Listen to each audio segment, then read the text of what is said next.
Hello बच्चों, आज हम लोग एक क्लोज टेस्ट को डिस्कस करेंगे। आज आपका ये 7वां क्लोज टेस्ट है। इससे पहले 6 क्लोज टेस्ट हम लोग डिस्कस कर चुके हैं और आज हम लोग इस 7वें क्लोज टेस्ट को डिस्कस करेंगे।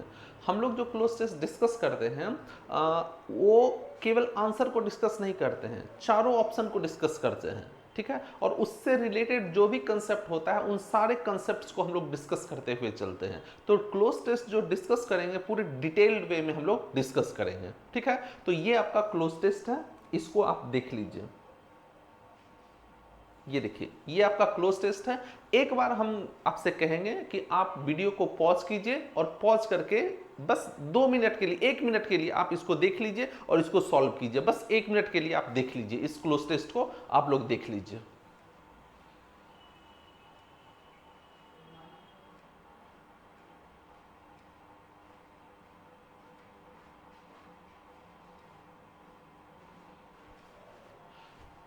उम्मीद करते हैं कि आप लोगों ने क्लोज टेस्ट को देख लिया होगा, ठीक है। इसको एक बार खुद से सॉल्व कर लीजिए, ठीक। ये प्रीवियस ईयर का क्लोज टेस्ट है, आपका एग्जाम का पूछा हुआ क्लोज टेस्ट है, एसएससी का है। देखिए एसएससी का है, 2019 में पूछा हुआ था, ठीक है। तो इसको आप एक बार देख लीजिए, खुद से सॉल्व कर लीजिए। उसके बाद जब हम डिस्कशन करेंगे, इसको डिस्कस करेंगे, तब आप मिलाइएगा कि आपका कितना सही है और कितना गलत है। आप इस चीज को देखिएगा। तो अब हम लोग इसको डिस्कस करते हैं, ठीक है। तो देखिए क्लोज टेस्ट कह रहा है Arabia is mostly a desert, ठीक है ना। हम लोग इसको एक एक पार्ट को डिस्कस करेंगे, अलग अलग करके डिस्कस करेंगे। तो देखिए सबसे पहले इसको हम लोग देखते हैं। यहां पर देखिए लिखा हुआ अरेबिया इज मोस्टली, और एक बात और समझिएगा, क्लोज टेस्ट को सॉल्व करने का तरीका है कि एक बार क्लोज टेस्ट को पहले पढ़ लेना चाहिए। जब आप क्लोज टेस्ट को पढ़ लेंगे तब इससे क्या होगा कि आपको थीम पता चल जाएगा क्लोज टेस्ट का, कि ये क्लोज टेस्ट किस बारे में कहा जा रहा है। जिस बारे में क्लोज टेस्ट कहा जाएगा ऑप्शन भी उसी से रिलेटेड होगा।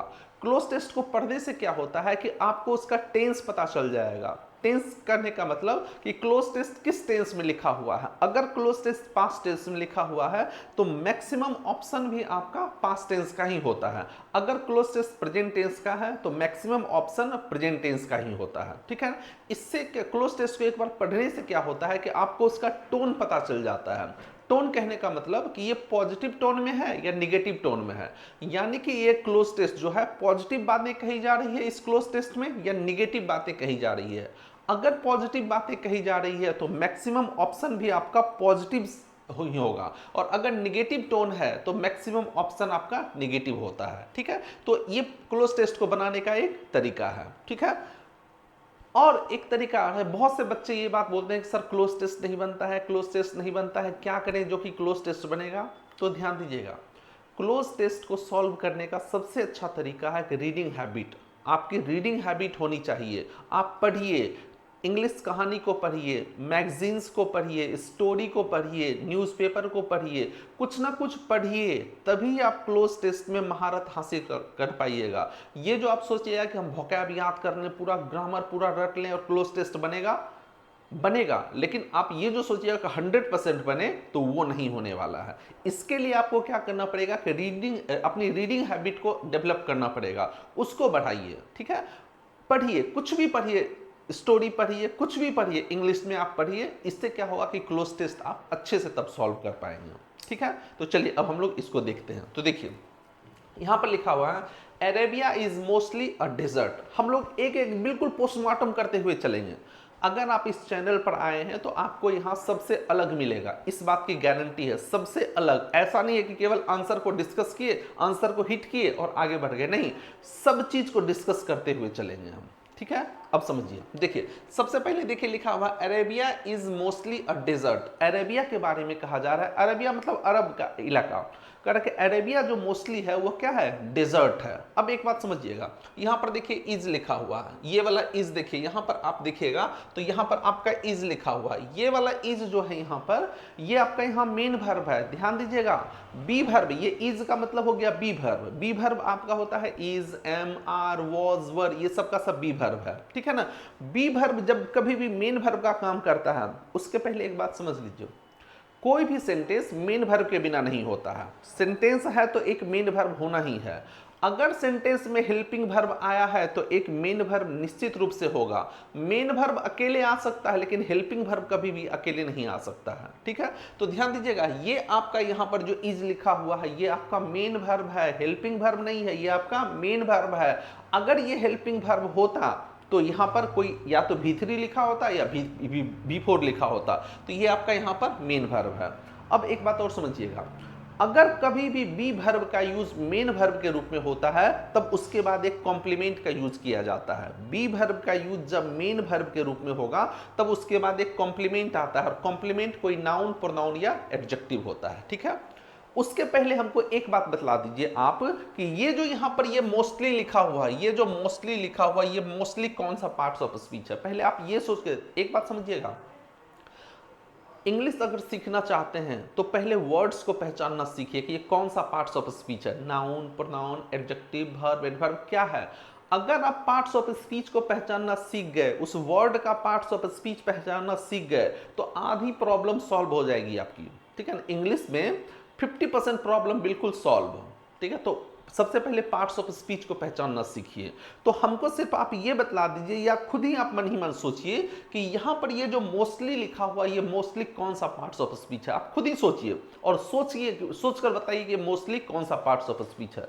तो मैक्सिमम आपके दिमाग, मैक्सिमम बच्चे ऐसे होंगे कि उनके दिमाग में ये बात जाएगा कि ये एडवर्ब है, क्योंकि यहां पर क्या लगा हुआ है, एलवाई लगा हुआ है, एलवाई लगा हुआ है। तो एलवाई लगा हुआ है तो ये आपका क्या है, एडवर्ब है, ठीक है। लेकिन मजे की बात है कि ये यहाँ एडवर्ब नहीं है बल्कि एडजेक्टिव है। कैसे पता चला एडजेक्टिव है, तो समझिए, देखिए ये बी वर्ब है, बी वर्ब जब मेन वर्ब का काम करता है तब उसके बाद एक कॉम्प्लीमेंट आता है, कॉम्प्लीमेंट आपका नाउन, प्रोनाउन या एडजेक्टिव होता है। तो देखिए इसके बाद यहाँ पर एक नाउन लिखा हुआ है, डेजर्ट, यहाँ पर आपका एक नाउन लिखा हुआ है, और अगर ये नाउन लिखा हुआ है तो इस नाउन की विशेषता बतलाने के लिए आपका क्या आएगा, एडजेक्टिव आएगा। तो ये जो मोस्टली लिखा हुआ है ये आपका यहाँ पर एडजेक्टिव है, इस बात का ध्यान दीजिएगा, ठीक है ना।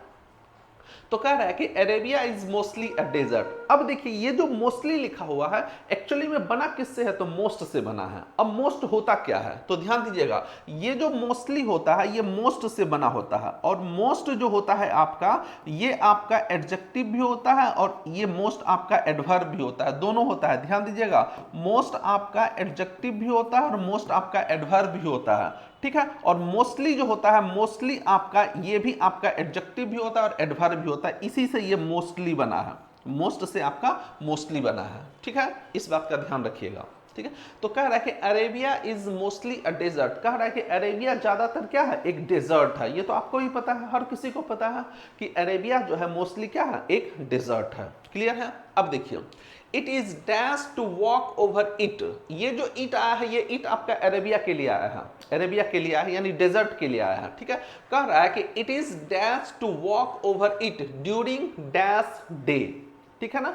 अब देखिए पहले ब्लैंक को हम लोग छोड़ते हैं, बाद वाले ब्लैंक को देखते हैं। तो देखिए बाद वाला जो ब्लैंक लिखा हुआ है यहाँ पर, ये आपका डे, यहाँ पर आपका नाउन लिखा हुआ है, ये नाउन लिखा हुआ है, और बाद नाउन लिखा हुआ है तो उसके पहले यहाँ पर निश्चित रूप से कोई ना कोई एक डिटर्मिनर आता है, नाउन के पहले एक डिटर्मिनर आता है, और डिटर्मिनर कहने का मतलब एडजेक्टिव होता है, ठीक है। अब एक बात और समझिएगा, और ऑप्शन में भी देखिए, ऑप्शन में भी दूसरा वाला ऑप्शन देखिए, सबका सब आपका डिटर्मिनर ही है, सबका सब आपका डिटर्मिनर ही है। तो हमको ये देखना है कि कौन सा डिटर्मिनर होगा और कौन सा डिटर्मिनर नहीं होगा। तो सबसे पहले देखिए डे लिखा हुआ है, डे आपका कैपिटल्स, ये कॉन्सोनेंट साउंड है। अब समझिएगा, अगर ये कॉन्सोनेंट साउंड है तो ये एन वाला ऑप्शन तो सबसे पहले खत्म हो गया, ये एन वाला ऑप्शन आपका क्या हो गया, खत्म हो गया, ये ऑप्शन आपका खत्म हो गया। अब एक बात और समझिएगा, अब यहां पर चाहे ए हो जाए, द हो जाए या वन हो जाए, इसके मीनिंग में कोई परिवर्तन नहीं आएगा, इसके सेंटेंस के मीनिंग में कोई परिवर्तन नहीं आएगा। एडजेक्टिव से सेंटेंस का मीनिंग कभी चेंज नहीं होता है। एडजेक्टिव जो होता है वह नाउन में केवल क्वालिटी को ऐड करता है। अब चाहे कुछ भी लिखा हुआ रहे, इसका मीनिंग यहां पर डे ही होगा। अब बाकी बातें हम लोग बाद में देखेंगे कि यहां पर तीनों ऑप्शन में से कौन सा होगा। अब हम लोग यहां पर देखते हैं। तो देखिए कह रहा है कि Arabia is mostly a desert, Arabia जो है वो ज्यादातर मोस्टली क्या होता है, डेजर्ट है, ठीक है ना। अब देखिए कह रहा है it is dash, it is dash.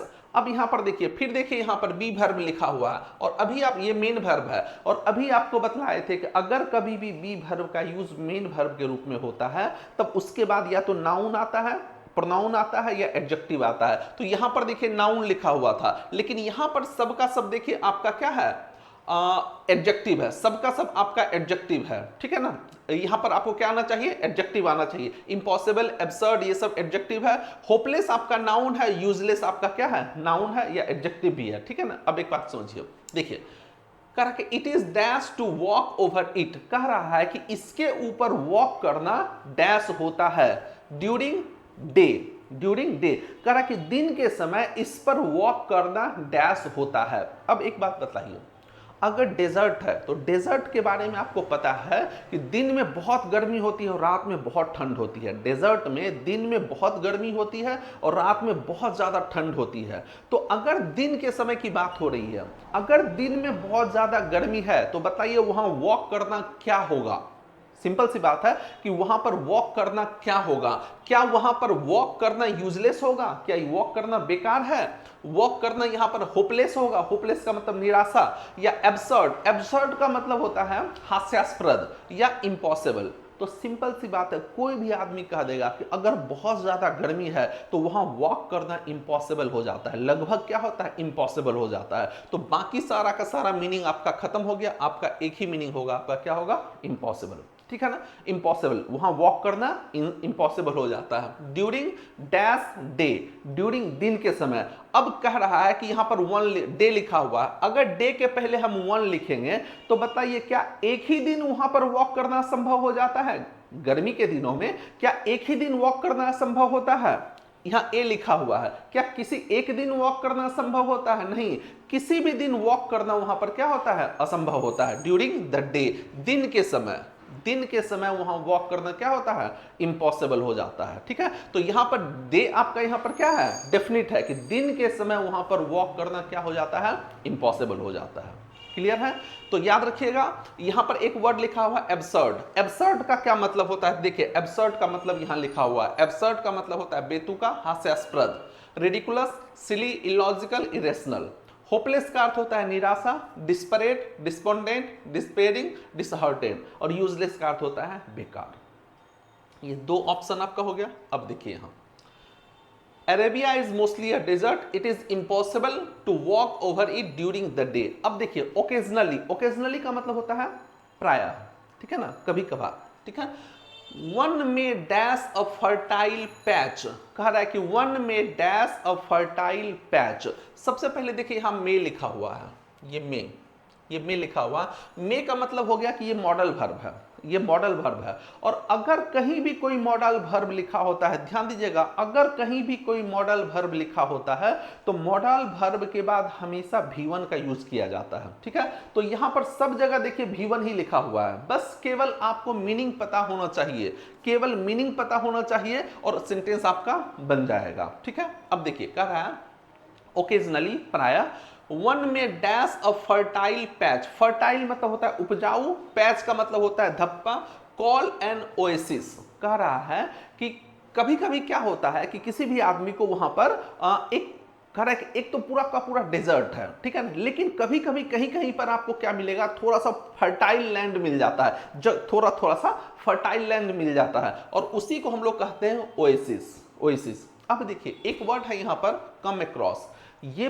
बहुत ज्यादा पूछा जाता है एग्जाम में, ये बहुत ज्यादा एग्जाम में क्वेश्चन पूछा जाता है। एक सेंटेंस लिख रहे हैं, देखिए कम अक्रॉस,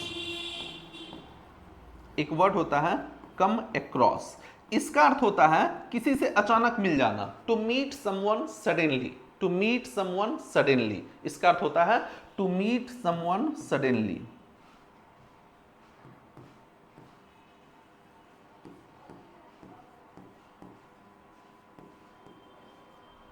समवन और समथिंग सडनली।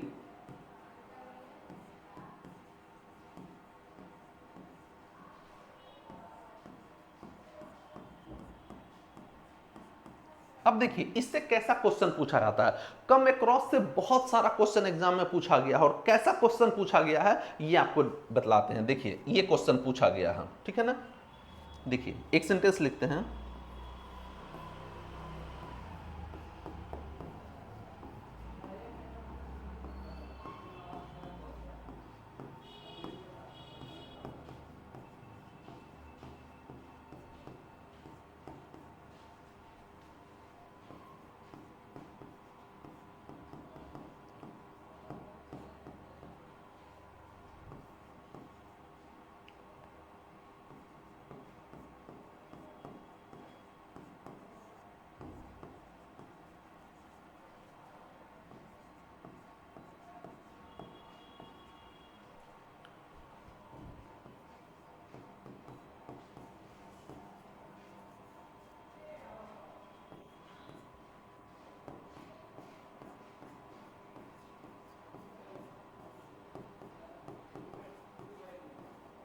देखिए हमने एक सेंटेंस लिखा, समझिएगा, इससे बहुत क्वेश्चन पूछा जाता है, कम अक्रॉस से बहुत क्वेश्चन पूछा जाता है। देखिए लिखा हुआ है when I was going towards the station, जब मैं क्या कर स्टेशन की तरफ जा रहा था, I suddenly came across with my childhood friend, मैं अचानक ही अपने एक बचपन के दोस्त से मिल गया। ये सेंटेंस लिखा हुआ है और एक्चुअली में ये सेंटेंस आपके एग्जाम का पूछा हुआ क्वेश्चन है, हम उसको एग्जाम्पल के रूप में आपको बतला रहे हैं, ठीक है।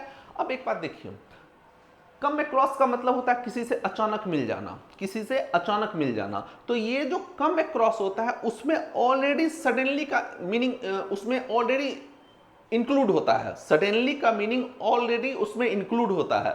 तो अगर कहीं भी कम अक्रॉस लिखा होता है तो समझिएगा उसके साथ कभी भी सडनली का यूज नहीं किया जाता है, और एग्जाम में क्या करता है, सडनली लगाकर क्वेश्चन देता है। तो याद रखिएगा अगर कहीं भी कम अक्रॉस लिखा हुआ रहेगा तो कम अक्रॉस के साथ कभी भी आप सडनली का यूज मत कीजिएगा, पहली बात। दूसरी बात, कम अक्रॉस का अर्थ ही होता है किसी से मिल जाना, तो कम अक्रॉस के साथ कभी भी विथ का भी यूज नहीं होता है, और एग्जाम में बस यही दो चीज लगाकर क्वेश्चन देता है।